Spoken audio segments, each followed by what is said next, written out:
Assalamualaikum warahmatullahi wabarakatuh. Di sini saya akan menjelaskan materi tentang silogisme. Sebelumnya, nama saya Ulil Munaat Irrahman, NIM 2114100000774 dari Fakultas Syariah dan Hukum, Prodi Hukum Keluarga Islam. Bapak dosen yang terhormat dan teman-temanku sekalian, langsung saja. Pokok bahasan yang saya peroleh adalah silogisme kategoris. Sebelumnya saya akan menjelaskan sekilas tentang apa itu silogisme. Silogisme pada umumnya didefinisikan sebagai suatu bentuk penyimpulan secara deduktif berdasarkan hubungan dua pernyataan yang melahirkan pernyataan lain sebagai kesimpulannya. Jadi intinya penarikan kesimpulan dari dua pernyataan atau kalimat, seperti itu. Selanjutnya, unsur-unsur silogisme. Yang pertama ada premis dan konklusi. Premis sendiri ada dua, yaitu premis mayor dan premis minor atau P1 dan P2. Apa itu premis? Premis adalah pernyataan atau kalimat yang dijadikan sebagai dasar penyimpulan. Yang selanjutnya, apa perbedaan premis mayor dan minor? Yang pertama, premis mayor artinya besar atau pernyataan universal, lebih umum, pernyataan yang lebih umum. Sedangkan premis minor adalah minor berarti kecil atau pernyataan yang khusus, atau bisa jadi levelnya di bawah premis mayor. Yang selanjutnya adalah konklusi. Konklusi adalah simpulan atau pendapat berdasarkan premis-premis yang ada. Unsur lain dalam silogisme yaitu seperti yang kita tahu, premis adalah sebuah pernyataan atau kalimat, di mana sebuah kalimat pasti ada subjek, predikat, dan juga objek. Namun di sini yang berlaku hanyalah subjek dan predikat. Ada tambahan satu unsur lagi yaitu middle term. Apa itu middle term? Bagian atau kata yang sama dari kedua premis, yaitu di antara kata premis mayor dan premis minor itu ada kata yang sama atau mempunyai makna yang sama, sehingga bisa dijadikan tumpuan untuk mengambil kesimpulan. Rumus dari silogisme: P1 atau premis mayornya ada subjek atau middle term dan disandingkan dengan predikat. Premis minornya ada subjek sandingkan dengan predikat atau middle term. Yang selanjutnya konklusi atau K, ada subjek dan predikat. Contoh, semua tumbuhan membutuhkan air sebagai premis mayor atau P1. Akasia adalah tumbuhan, premis 2. Kesimpulannya, akasia membutuhkan air. Unsur yang pertama di sini seperti yang tadi, yaitu ada premis mayor, minor, dan konklusi. Seperti yang kita lihat ada P1, P2, dan konklusi. Selanjutnya unsur lainnya yaitu subjek, predikat, dan middle term. Bagaimana cara membedakannya? Pada premis mau premis mayor maupun premis minor sudah dipastikan ada subjek ataupun predikat. Lalu di mana letak middle termnya? Letak middle termnya yaitu bagian atau kata yang sama dari kedua premis. Kita lihat contohnya. Dalam premis 1 dan premis 2, kata yang sama atau memiliki makna sama yaitu tumbuhan. Pada premis 1 semua tumbuhan, pada premis 2 adalah tumbuhan.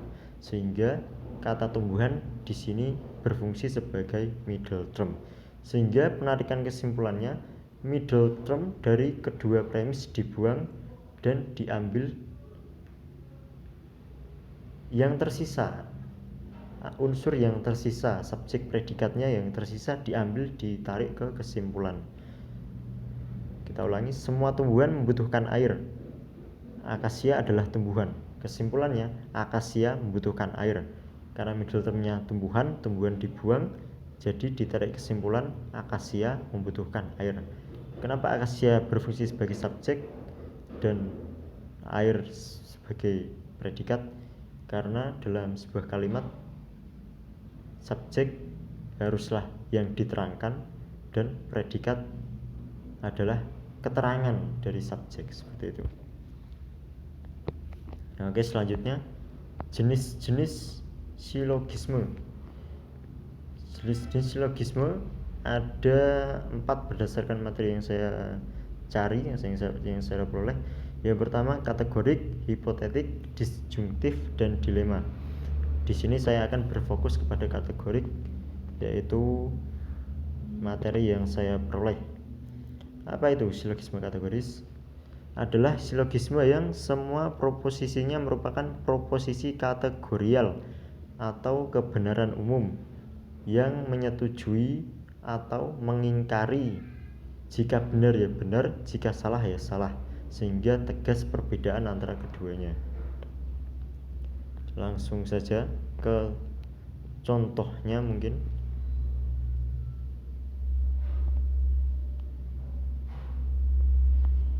Kita ambil dari contoh yang tadi. Berdasarkan pengertian proposisi. Proposisi di sini adalah kata per kata dari premis atau kalimat. Jadi kalimat ini kan ada 2. Semua tumbuhan membutuhkan air. Ini dibagi 2. Semua tumbuhan dan membutuhkan air. Maksud dari proposisi kategorial adalah kebenaran umum atau fakta umum yang semua orang tahu, tidak ada kemungkinan keduanya. Misal, semua tumbuhan membutuhkan air. Semua orang tahu semua tumbuhan membutuhkan air. Tidak ada tumbuhan yang tidak membutuhkan air. Itu merupakan sebuah kebenaran umum, sudah pasti benar dan tidak mungkin salah. Seperti pengertiannya tadi, jika benar ya benar, jika salah ya salah. Seperti itu. Lalu pada premis 2-nya, akasia adalah tumbuhan, juga merupakan proposisi kategorial atau kalimat kategorial yang sudah pasti kebenarannya, kebenaran umum, semua orang tahu. Tidak mungkin akasia adalah hewan, tidak mungkin. Itu yang dimaksud proposisi kategorial. Nanti ada juga ada 2 kemungkinan. Misal ada premis, bisa jadi benar, bisa jadi salah. Itu nanti ada di silogisme yang jenis selanjutnya. Seperti itu. Jadi jelas di sini silogisme yang proposisinya merupakan proposisi kategorial atau kebenaran umum. Semua orang tahu, jika benar ya benar, jika salah ya salah. Selanjutnya, bentuk-bentuk silogisme kategoris. Ini bentuk-bentuknya dibedakan berdasarkan letak dari middle termnya. Yang pertama yaitu subpre, di mana term perbandingannya dalam premis pertama sebagai subjek dan dalam premis kedua sebagai predikat. Termnya dalam premis pertama sebagai subjek, dalam premis kedua sebagai predikat. Seperti dalam rumus S atau M. Di sini maksudnya subjek juga berfungsi sebagai middle term disandingkan dengan predikat. Dalam satu kalimat ada subjek, ada predikat. Dalam premis 2-nya, subjek dengan predikat, yang menjadi middle termnya adalah predikat. Seperti keterangan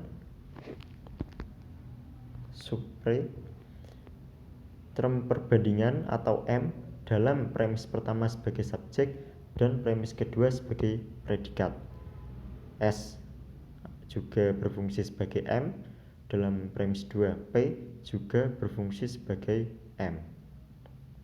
Contoh, semua manusia akan mati. Rino adalah manusia. Kesimpulannya, jadi Rino akan mati. Di sini pada premis 1, semua manusia berfungsi sebagai subjek dan akan mati berfungsi sebagai predikat. Rino di kalimat kedua berfungsi sebagai subjek dan manusia berfungsi sebagai predikat. Rino pada konklusi berfungsi sebagai predikat dan akan mati berfungsi sebagai Rino sebagai subjek, akan mati sebagai predikat. Bagaimana cara menentukan middle term-nya? Seperti tadi, kata yang sama atau memiliki makna sama. Di sini pada premis 1 dan premis 2 kata yang sama adalah manusia. Jadi bisa dipastikan manusia juga berfungsi sebagai middle term. Begitu juga pada premis 2 juga berfungsi sebagai middle term. Di mana pada kategoris subpre ini term perbandingan dalam premis pertama sebagai subjek, premis kedua sebagai predikat. Subjek juga sebagai M, predikat juga sebagai M. Subjek manusia juga menjadi middle term. Yang kedua, predikat manusia juga sebagai middle term. Sehingga kesimpulannya, Rino sebagai subjek akan mati sebagai predikat. Selanjutnya, bispre, term perbandingannya menjadi predikat dalam kedua premisnya. Term perbandingannya ada pada predikat pada kedua premisnya. Rumusnya S disandingkan dengan predikat yang berfungsi juga sebagai middle term. Pada premis 2 juga sama, S disandingkan dengan predikat yang juga berfungsi sebagai middle term. Contoh, semua orang yang berjasa terhadap negara adalah pahlawan. Semua orang yang berjasa kepada negara berfungsi sebagai subjek, pahlawan sebagai predikat. Soekarno adalah pahlawan. Soekarno sebagai subjek, pahlawan sebagai predikat. Sehingga kesimpulannya, Soekarno subjek adalah orang yang berjasa pada pahlawan sebagai predikat. Di sini middle term atau kata yang sama adalah pahlawan. Pada premis 1 terletak pada predikat, sehingga ini juga berfungsi sebagai middle term. Begitu juga pada premis 2 ada pada predikatnya, pahlawan ada pada predikatnya, juga berfungsi sebagai middle term. Sama seperti rumus atau seperti keterangan, term perbandingannya menjadi predikat dalam kedua premisnya. Oke, sudah jelas sekali. Kesimpulannya, Soekarno adalah orang yang berjasa dalam negara. Middle termnya dibuang, tinggal diambil subjek sama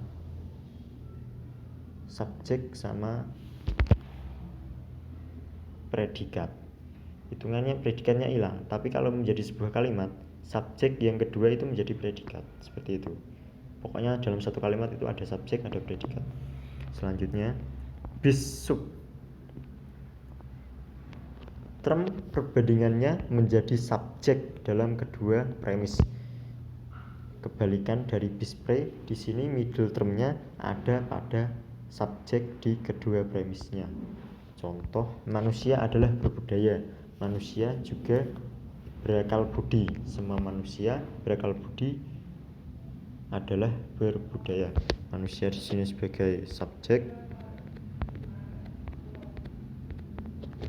berbudaya sebagai predikat. manusia di sini sebagai subjek, akal budi sebagai predikat. Pada kesimpulan, manusia berfungsi sebagai subjek,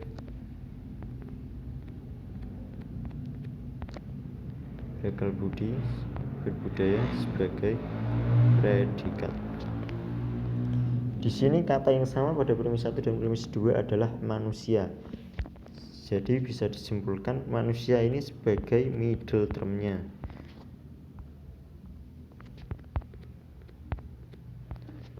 Sehingga bisa ditarik kesimpulan semua manusia berakal budi adalah berbudaya. Sebenarnya manusia ini harusnya dibuang. Tapi untuk memahamkan kalimat berakal budi adalah berbudaya, manusianya diikutkan tidak apa-apa. Tapi kalau berdasarkan rumus aslinya, manusianya ini harusnya dibuang. Ini anggap aja berakal budi sebagai subjek, berbudaya sebagai predikat. Manusianya harusnya hilang, tidak apa-apa. Seperti keterangan, middle term berada pada subjek di kedua premisnya. Selanjutnya, presub. Term perbandingannya dalam premis utama sebagai predikat dan dalam premis kedua sebagai subjek. Kebalikan dari subpre. Presub di sini middle term pada premis pertama terletak pada predikat, pada premis 2 terletak pada subjek. Contoh, semua influenza adalah penyakit.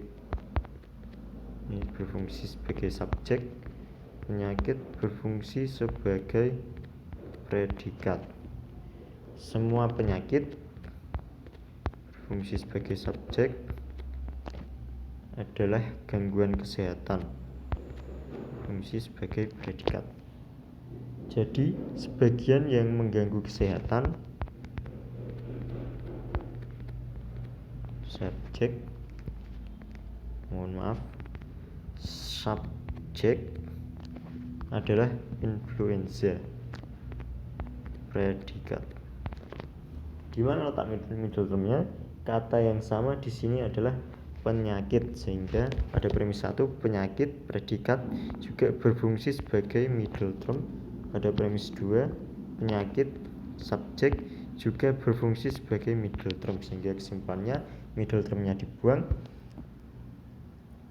Di sini diambil sebagian yang mengganggu kesehatan, subjek adalah influenza, predikat. Middle term-nya penyakit dibuang. Letak middle term pada premis 1 terletak pada predikat, pada premis 2 terletak pada subjek. Kebalikan dari subpre. Selanjutnya yaitu hukum-hukum silogisme.